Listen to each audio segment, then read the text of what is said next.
Taha Siddiqui's attempted kidnapping in Islamabad, Pakistan. Let's go straight to our correspondent Mohammed Saleh joining us now from the WION International Desk. Saleh, this is a story that is really making tractions online. Many media outlets, not just here in India, but around the world, really picking up on the story. Al Jazeera, BBC, The Hindu, The Guardian. It's really making headlines around the world about the safety of journalists. What's the chatter on social media and some of the other headlines you're picking up? That's exactly correct. Now, what has in fact happened here in this case is a journalist who is anti-establishment, someone who's been reporting very actively against the Pakistani army, the intelligence wing, the ISI, has been targeted. This was not surprising, but what has happened is, what has surprised a lot of people is the audacity with which Taha Siddiqui has been in this manner targeted. Now, let me take you through some of the headlines, because this has, of course, received a lot of traction where a number of media houses have, in fact, come forth, expressed their solidarity with our correspondent. He's WION's correspondent who is based in Islamabad, someone who's been, very courageously taking on the establishment and exposing many of the fallacies and contradictions within Pakistan. Now, let me take you through some of the reports that have in fact appeared in several newspapers here.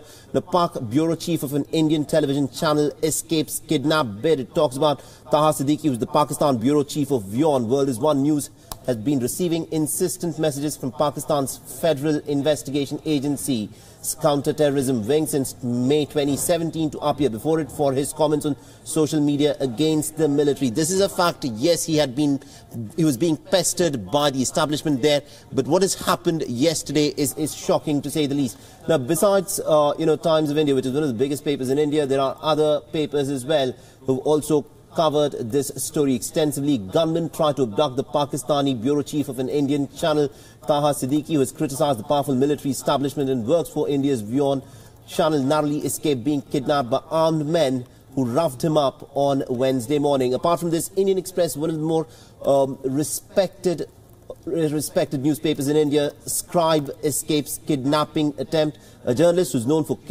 criticizing his country's military establishment said on Wednesday that he had narrowly escaped being kidnapped. This has been covered by them as well.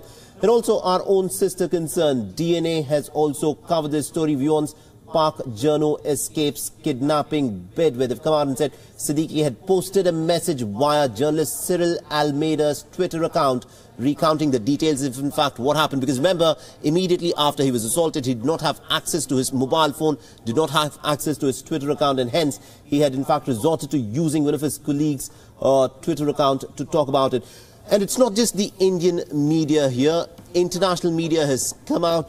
BBC, Al Jazeera have, of course, covered this extensively. Pakistan's reporter Taha Siddiqui flees armed abductors. The BBC has, in fact, said Taha Siddiqui, who had said the 10 to 12 unidentified men, as he took a cab to the airport. Now, what is shocking and what is something that is making a lot of people have a rethink as to how journalists can in fact operate in Pakistan here is the fact that this attack has taken place while Taha was on his way to the airport. This is not some remote area. This is not some area where, some sort of rough elements could have in fact tried to have targeted him for, essentially money and such stuff. This is a clear case where Taha Siddiqui was targeted because he was anti-establishment. He was reporting on stories which questioned the Pakistani government, and the media has, of course, come out very strongly, not just in India but internationally. And now remains to be seen, of course, as to how the Pakistani government reacts, because this is bad publicity for Pakistan, considering the fact as to what has been happening in the international community, where Pakistan is being asked time and time again to crack down on terror elements. But what has happened in this case is it's perhaps not the terror elements. What we are looking at, as it has happened several times in the past, that it is people within the establishment who've tried to abduct Taha Siddiqui here. And Saleh, what is also surprising about all of this is during the press conference when Taha told his story and recounted that for journalists in Pakistan and around the world, there were in fact members of the Pakistani media that we are told who perhaps questioned his validity, poking, questions about his accuracy, about the doubts and perhaps inaccuracies. How surprised are you that some of his colleagues or other journalists in Pakistan perhaps didn't believe or perhaps chose not to believe Taha's story? Now, Archit, when you look at as to how sometimes, the intellectuals and the journalistic community is divided, some have raised questions over the validity of what he has, put forth, because they say that, look, the place where this incident has happened is something which is extremely well guarded. How can someone, 10 to 12 armed men, come stop his car and then try and abduct him? This is essentially the question that they've raised. But the fact of the matter is, the injuries that Taha has suffered speak for themselves. Now, Taha is a respected journalist who's in fact been working in Pakistan for the last 10, 12 years, for more than a decade. He's now a senior journalist. Some members who perhaps are, pro-government within Pakistan have raised questions because what Taha has said is very simple. He's come out and said, I suspect that these are members who are most likely to be from the Pakistani establishment. Because remember, the Pakistani intelligence agency, the Inter-Services Agency, is something which is notorious for picking up on activists, on journalists who have questioned the establishment in Pakistan. It's happened to Taha Siddiqui now, it's happened to others in the past, and there is a clear trail in terms of which has to have the Pakistani, let's put it this way, the deep state, the military, the Inter-Services Agency, which is in cahoots with a lot of the terror organizations, because a lot of these terror organizations are in fact viewed as assets by the military establishment in Pakistan, who've come out and raised questions on any journalist who has questioned this aspect of what many believe is a part of Pakistan's political culture.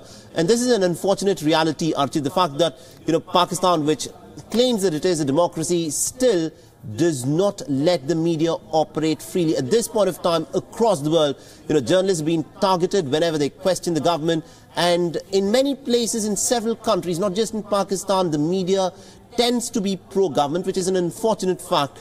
And, whenever anyone raises questions against the government, there are people who come out and say, look, what are your credentials? Are you motivated? Why are you questioning the government? At the end of the day, a journalist's job is to question the government. Right. At the end of the day, a journalist's job is to question those who are in power. And that is what Taha Siddiqui has done. Absolutely. Certainly holding the powerful accountable and really asking those questions that many of us are sitting at home wondering what to ask. Mohammed Saleh getting us the very latest from the International Desk. Thanks for those updates.